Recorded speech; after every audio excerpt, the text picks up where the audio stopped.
Well, I've done it again. I bought another car here. I bought a Chevy Equinox. Now, I've heard that these are not the best cars, so I didn't pay a lot for it. Don't worry about that. This particular Equinox is a 2006 model. And from what I've heard, the older ones like this are actually better than the newer ones mechanically wise. I don't know. That's just what I've heard.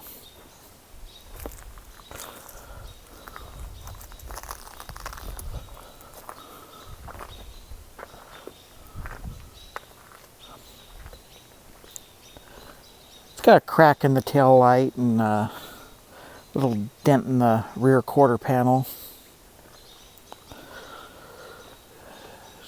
Tires are really nice, almost like new.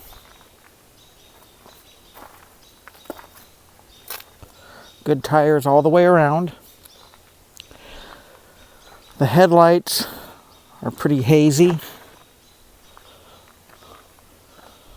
We'll get those cleaned up. Under the hood, we got the 3.4 liter engine.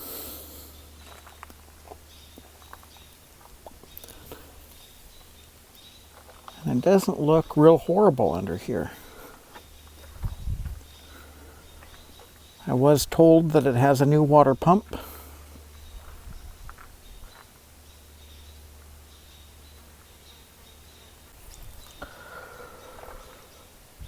And inside the Chevy Equinox, we've got a torn up driver's seat, and the passenger seat's splitting as well. This was not General Motors' finest hour on these cars. Carpet's a little dirty, somewhere on the steering wheel.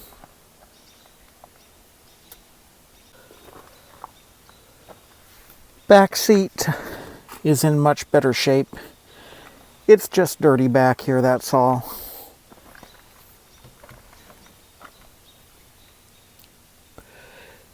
It does have a sunroof. This is the LT model.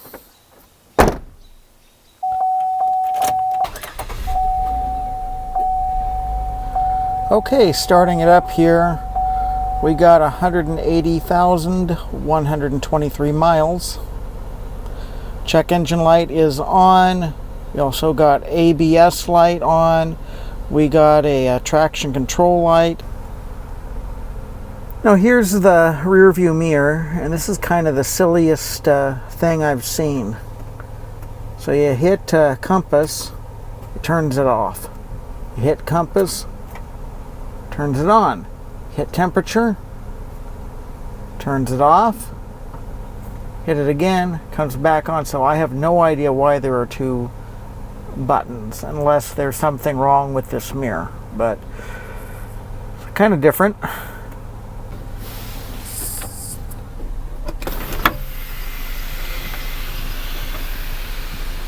Sunroof still works.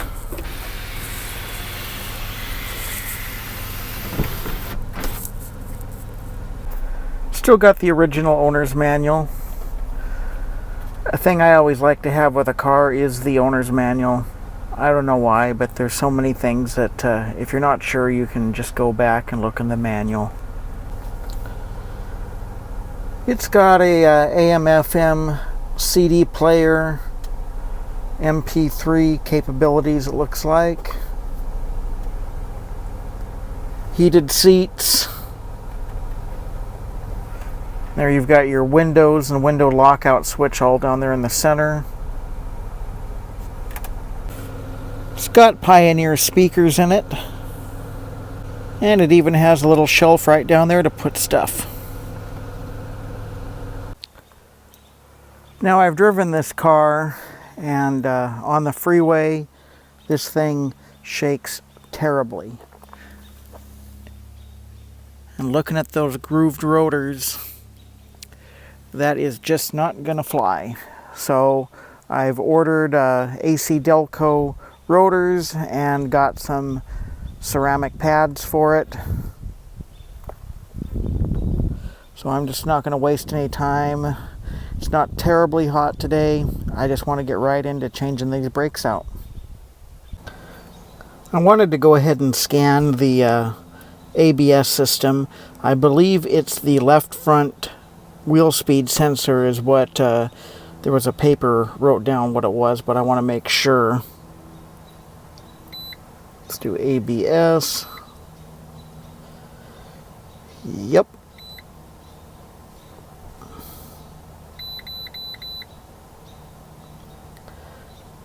Okay, left front wheel speed sensor circuit. Perfect. Well, I have already ordered a speed sensor, so we will put that on when we're doing the brakes.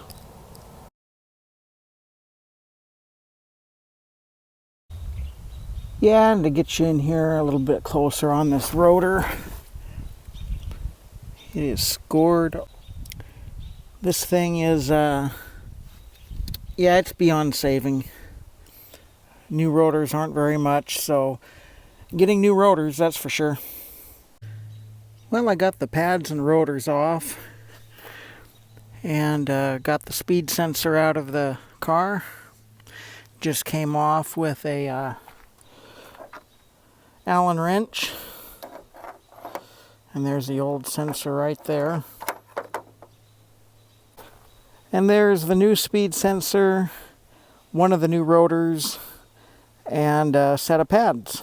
So we'll get those on. Okay, got the new wheel speed sensor on. Pretty easy job. And it just clips right there and goes onto the old wiring harness that goes to the car. Okay, we got it all reassembled again. New speed sensor, new pads, new rotor. Got all the contact points lubricated, along with the slide pins are cleaned and re-greased.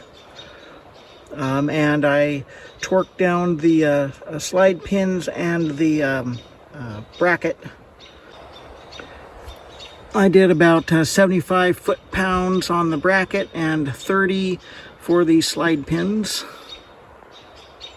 All right, we are all ready to work on the passenger side. The rotors look in equally bad shape. So we'll get it taken apart and go from there. Not going to do a speed sensor on this side because computer's not showing any problems on the right side. So here we have the other brand new AC Delco rotor. And we got the old rotor off and the bracket. And there's the caliper up there. I'll recompress the piston and get everything cleaned up, get everything lubricated, and we should be good to go. For this part anyway. Okay, and got everything lubricated and torqued and put back together. So now the last thing to do, put the wheel and tire back on it. Okay, we got the wheel back on. Both sides. Now we got to clear the fault code for the ABS, since we got the new speed sensor in. Go back to ABS.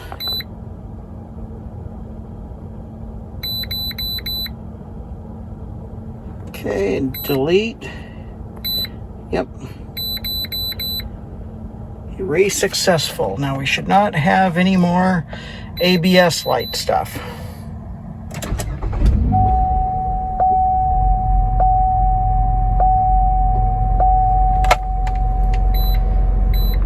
And it's still there. Great. Taking it for a drive now. It sure does drive better with these new brakes and rotors. Doesn't quite feel so shaky when you go to stop. I'm just going to take her for a little drive here and See how it does. Temperature's fine. All that. So, curious what's causing this speed sensor light. Maybe it's got to reset or get calibrated. But stay tuned. I'll let you know what I find.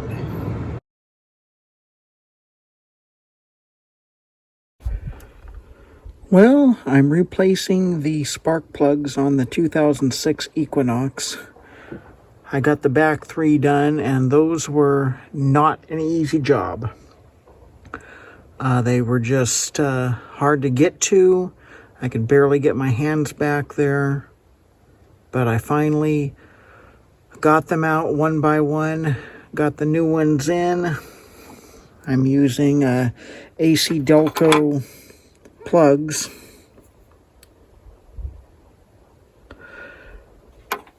And even though these are pre-gapped, it's always a good idea to check your gap, because even on a new spark plug, one of the gaps was off. And you got to be careful when you gap them so you don't mess up that little tiny point right down there. But I only got 2 more plugs to do. And there's one of the old plugs right there. And I'm not positive, but I'm pretty sure that that yellow paint on the tip there means that it's original. Now we'll start it up. The plugs are all in.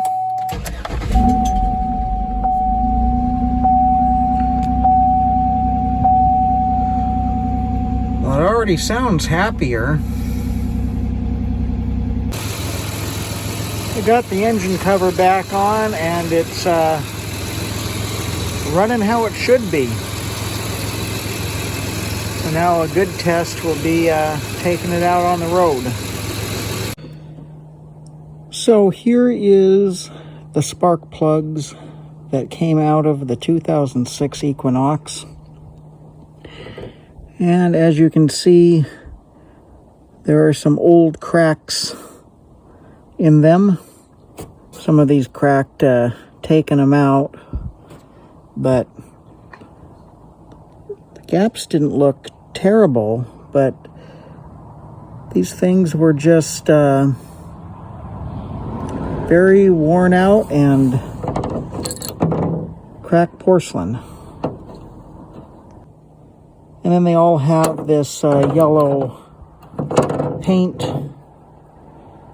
up top there. So I'm guessing these are the original plugs. If they are, they lasted 180,000 miles.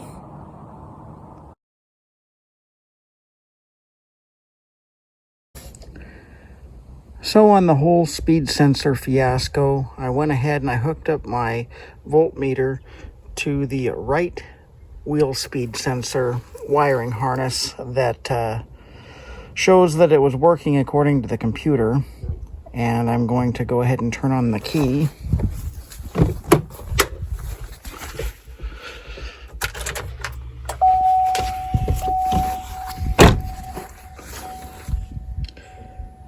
And I'm getting about 4.7 volts out of it. So I've got it hooked up to the left wheel speed sensor that I've been having the trouble with. Hit the key.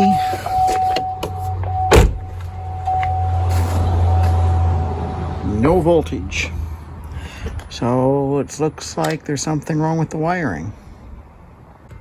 Okay, so I've traced the wiring from the harness all the way up here. It loops around and then it plugs into this harness right there. And I can't run the camera and the voltmeter at the same time, but I tested voltage here and I'm getting like 4.7 volts out of that harness. So that's a good sign. So it means that we've got a problem, either connection or we got a broken wire somewhere in this small harness here. So I'll let you know how things go here. Well, I confirmed that there's a broken wire in the harness. I checked continuity at each end of the harness where the wires go in to the pins, and there's continuity there, so that's good. I started tracing everything down, and I found, looks like the copper wire's broken right inside. So I'm going to strip that back and do a repair and see if that takes care of it. I think it will. Okay, I did a repair on the wire. I have not got it back hooked up again, but I'm getting good voltage. So it was in that wiring harness. Now I hooked up that speed sensor. Let's see if the light goes out.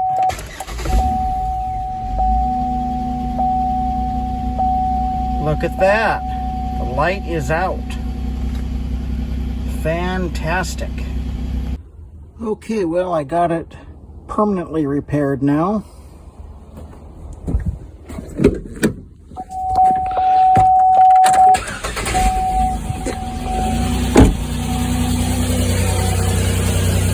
And we got 4.7 volts.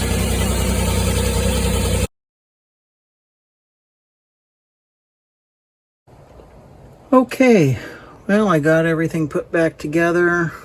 Got some tape on the outside wire sleeve here. Got the brackets all hooked back up. Got the connections hooked back up here and back underneath that panel. Put a little dielectric grease on there just to prevent any corrosion on the terminals. So hopefully we got it solved. Well, let's start it up and take it for a drive and see how it does.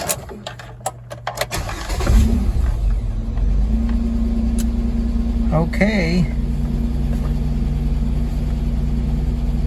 No warning lights.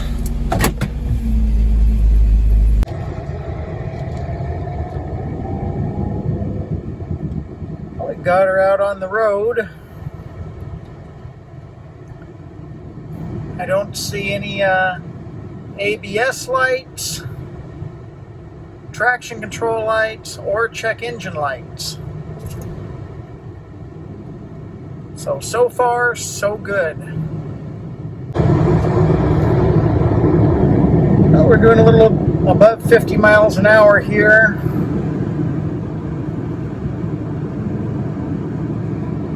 Riding really good. We hit the brakes, nice and smooth.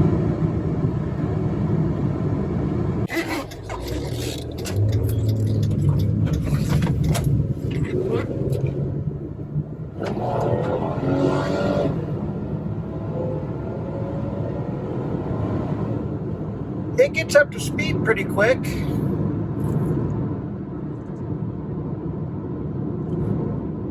So this is great. No lights on the dash. I will definitely take that. Well, I went ahead and blew the air box out. Got all the little pine needles and things like that accumulated in there. And was pleased to see that the filter is in still reasonably good condition. Well, I think that's going to take care of it for this video. There will be another video on this car, and probably clean up these headlights and do some other cleaning on it. So thank you so much for watching, and see you in the next video.